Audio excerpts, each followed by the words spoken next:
با خلاصه خبرگزاری شو از تاجیکستان جهان، من شالگل خوجا در خدمت شما قرار دارم. امروز 26 میلیون است و یک جا مرور میکنیم به سرخطی موضوع روز.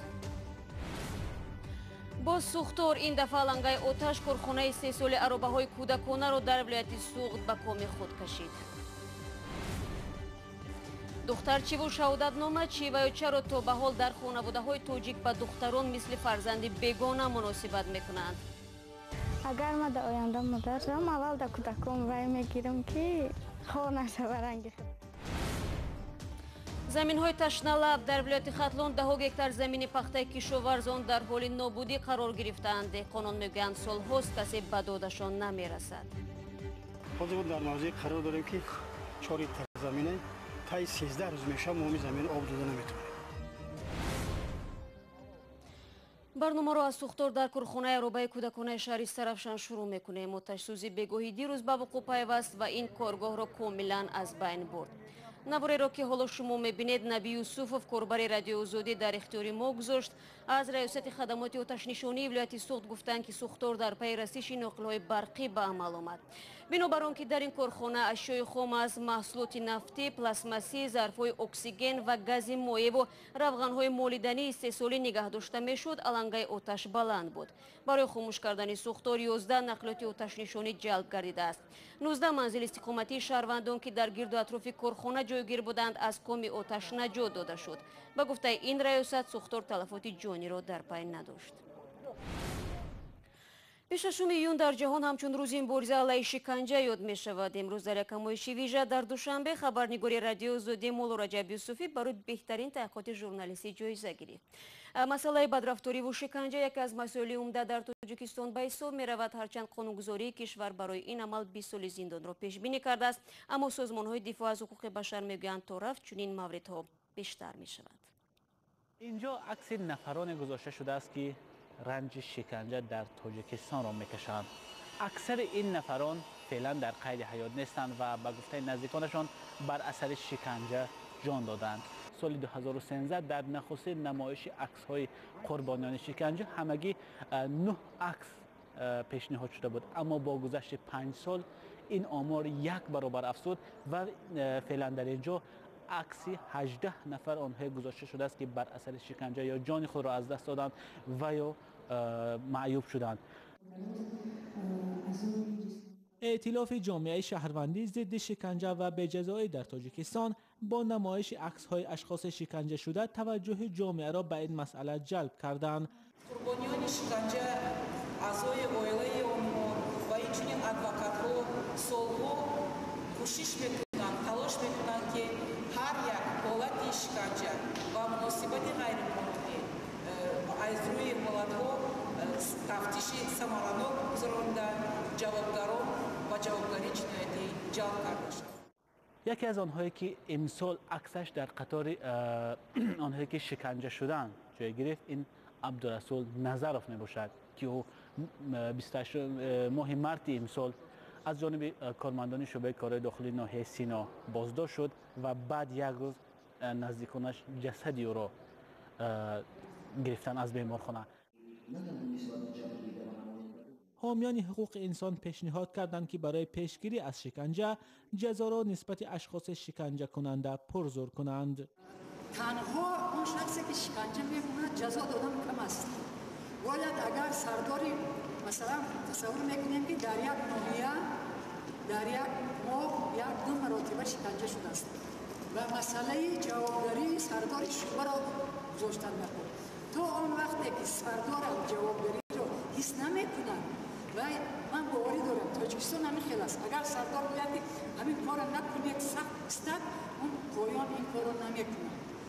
برای همین از شما خواهش میکنم، من چند نفر شما را اینجا میشناسم، خیلی از شما خرسندم که اومدید همین مسئله را آمونید جوابداری نه اینکه یک آدمای اجرا کرده همین جنایت، بلکه از آن جمله راهبرا همون نفره که مثلا جنایت میکند بگذار سردار شعبه یا میلیسیا سال آینده حقوق خود را نگیرد. با این همه مسئولین ائتلاف ضد شکنجه میگویند امیدوارند در سال آینده آمار آنهایی که شکنجه شدن و عکسشان در این قطار جای میگیرد زیاد نخواهد شد. مولا رجب یوسفی، افسانه اکابر شو، آزادی دوشنبه. ضمن یکی از شرکتداران چورابینی مربوط به شکنجه ظرفور رحمانی سابق مشاوری حقوقی رئیس حزب ممنوع نهضت اسلامی بود. او در صحبت با همکاران ما گفت که بعد 2 سال رهایی از محبس زندگی معمولی دارد. خانم ظرفور تاکید کرد که دیگر به سیاست برگشتنی نیست و میخواهد در رشد سوادآموزی زنان و دختران سهم گذارد. قبلا تا این واقعه یک تشکیلات جمعیتی داشتن با نام نشاد که آن بیشتری فعالیت ما موضوعی روی بهداشت و زندگی خوبی دختران بود، از جمله به تحصیل فرا گرفتن دختران و ما چند برنامه پیاده کرده بودیم و فعلا هم میخواهم که دختران تاجیک، زنان تاجیک صاحب معلومات باشن و فعالیت خود را در جامعه در مثال برای عبودی کشور حضور خود را داشته باشند. صحبت مفصل با ظرفور رحمانی را میتوانید در سامانه ما www.azadi.org و آزادی ویدیو یوتیوب پیدا کنید.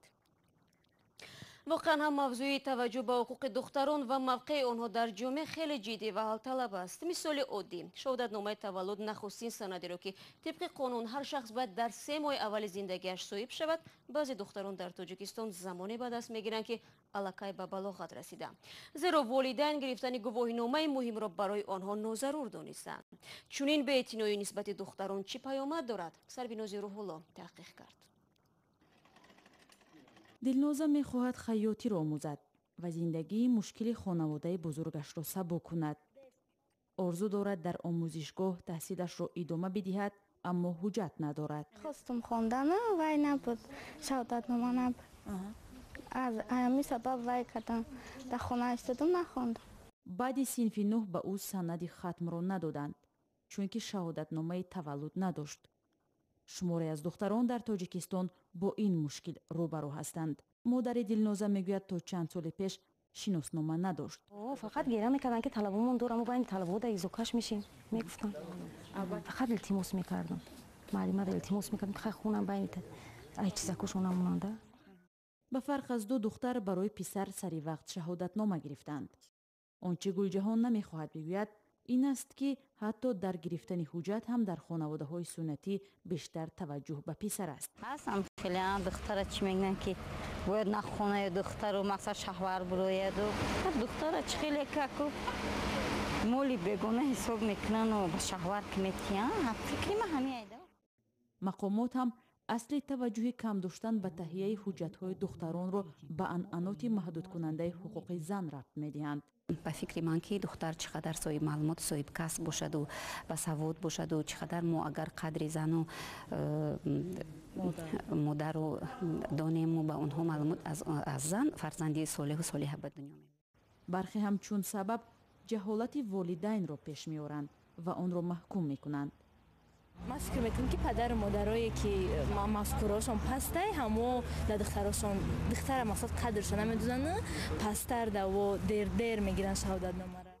آمار دقیق دخترانی که شهادتنامه نگرفتند یا مشکل در این زمینه دارند موجود نیست، چون که این دلایل پنهان میماند.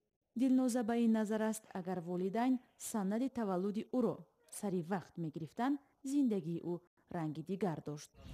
اگر ما در آینده مادر شدم اول در کودکم وای میگیرم که خواه نشود رنگ خود. بر طبق قانون تاجیکستان اگر پدر و مادر سری وقت سند تولد کودک را نگیرد تا 250 سومانی جریمه می شوند. شما برنامه خبری رادیو آزادی رو تماشا دارید و ما موضوعهای دیگر رو ادامه میدهیم. با گرم آمدن هوا و نورسایی آب پولیزی 10 گکتار زمین پخته در 3 جماعتی نویه فرخور در حال خشکشوی قرار گرفته است. دهقانان این زمین ها میگویند که اگر در 1 یا 2 روز دیگر زمین هایشان را آب دادن نتوانند امیدشان را از پخته میکنند. شکایت کشاورزان در حالی است که زمین هایشان به گفته خودی آنها به نام در سرگاه آب قرار دارد. این زمینی پخته را 14 روز پیش دارو پوشیدند اما نتوانستند آب مانند. اکنون اعضای خواجگی دهقانی نیسای فرخور از تلف شدن پختهشان نگرانند. ما کجا پولی نداغم بتیم از کجا پول وام بتیم دیگه 15-16 هزار سوم باز رسمت که بغیر دیگه رسمت کردگی نمیشود دیگه هیچ امکان نداره مجبور زمین پارت دیگه چه کنیم در 1 گکتر این زمین گندم کشتند تلف شد و اکنون 3 گکتر پخته دیگر را نیز این پیش آمد تهدید دارد. رئیس حکومت معاونش بیار مرتبه ببینه نمیان میگوشون میگه که ما با یگو کار کنیم خیلی 4 مرتبه اومدگیم خلقی هست که دیگه دهتی ندارن که اگر شکل نمیدونم چیکار میکنیم این کی اون میره متا. در ناحیه فرخور 3 جماعت گلشن، دهقانریق و ظفر از بی‌آبی اذیت میکشند. با گفته آنها حالا حدود 100 گکتر زمینی پخته را خشک شوی تهدید دارد. حاضر در موضع قرار داریم که 4 هکتار زمینه تا 13 روز میشه ما زمین آب داده نمیتونه. این همین منظره که روز میبینیم یک شبانه روز همینجا همه خلاوری کردیم آب دادیم و 20 متر میره آب خوب میشه. پرابلم به حد وزنه. پس سوال با میون که پرابلم دو یک روزه نیست. این از چندین سال تا 2 سال میشه که همین کار همین خیلی بی‌سر سامانه. این زمین ها به وسیله نساس ها آبیاری می شوند که متعلق به اداره آب تامین کنی ناحیه فرخورند. با گفته این کشاورزان زمین های آنها در سرگه آب قرار دارند. وضع زمین های پایان آب بدتر است. یک نساس میبرن شکم نساس میگردن یک نخ حکومت ترکیه یک قدرت نداشته که یک دیگه تله بخره برام ما سوم دادیم.